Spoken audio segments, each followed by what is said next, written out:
শুরু হয়েছে সেকেন্ড রোডটা। এই মুহূর্তে আমরা আছি চণ্ডীছড়া চা বাগানের শ্রী শ্রী কালী মন্দিরে। আমাদের টপ 10-এর উদ্যোগে আজকে চণ্ডীছড়া কালী মন্দিরে আসা।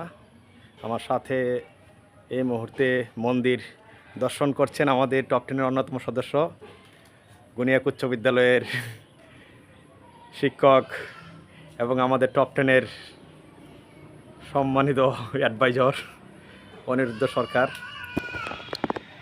এখানে অত্যন্ত সুন্দর একটি পাহাড়ের গায়ে অবস্থিত।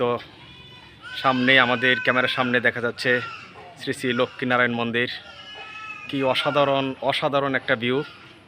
আসলে খুবই নান্দনিক কারুকার্য করা ব্রিটিশ আমলে তৈরি এই মন্দির সকলেরই নজর কাড়ে।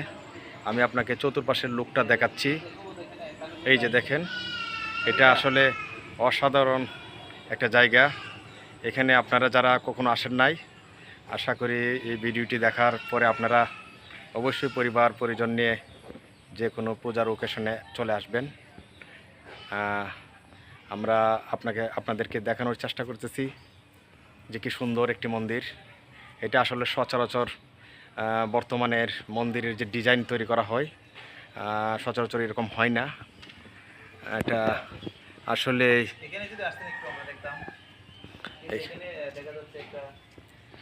এখানে আমাদের অনিরুদ্ধদা কিছু কথা বলবে। শ্রী শ্রী কালী পূজা যখন হয় তখন পাঠা বলি হয় যতটা সম্ভব, তাই না? হ্যাঁ, এটা পাঠা বলি দেওয়ার জন্য এটা হয়।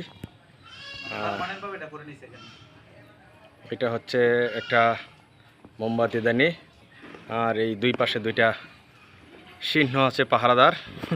এই যে দেখেন সিংহ মামা, কি অসাধারণ। আপনারা দেখেন সিংহ মামা সিংহদার। এই যে সিংহ মামার কাছে চলে গেল একদম আমাদের অনিরুদ্ধদা।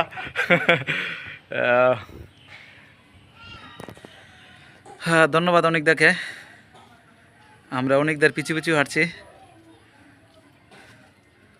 দেখি এই যে একটা নাট মন্দির, যেটাকে আমরা অন্য ভাষায় বা আরসালাগড় বলে থাকি।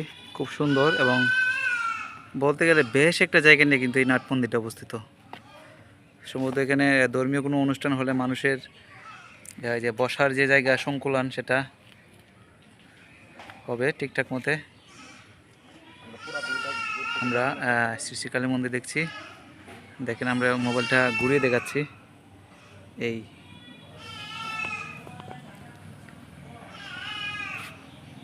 ঠিক আছে, ধন্যবাদ। বলবেন কিছু? অনেকদা, আমার মনে হয় আমরা যারা এখানে সাতচুরিতে আসি ঘুরতে মাঝে মাঝে পরিবার পরিজন নিয়ে, সম্ভবত আমাদের অনেকে জানা নাই হয়তো বা এখানে একটা বা দুইটা মন্দির আছে। আমরা সবাইকে এটা অনুরোধ করব যে সাতচুরি উদ্যানে বা ওইদিকে আসা হয় কোনো এক সময়, তাহলে চণ্ডীছড়া চা বাগানে চলে আসবেন। আপনারা চণ্ডীছড়া চা বাগান মন্দিরে চলে আসবেন। যে কাউকে বললেই, স্থানীয় যে কাউকে বললে হয়তো বা এটা দেখিয়ে দিবে। আমাদেরও জানা ছিল না, কোনো এক দাদার কাছ থেকে আমরা এটা জেনে আসলাম যে এখানে একটা মন্দির অবস্থিত। অসাধারণ, আসলে অসাধারণ একটা জায়গা। এই যেখানে এখানে আরেকটা মজার বিষয় হচ্ছে, এখানে এটা প্রাথমিক বিদ্যালয় আছে মন্দিরের বাউন্ডারি সংলগ্ন। এটা বলতে গেলে মন্দিরের পাশেই অবস্থিত। এই এই প্রাইমারি স্কুল, আর এই হচ্ছে আমাদের মন্দির। এই হচ্ছে আরেকটা মন্দির, সুন্দর। ধন্যবাদ, সবাই ভালো থাকবেন।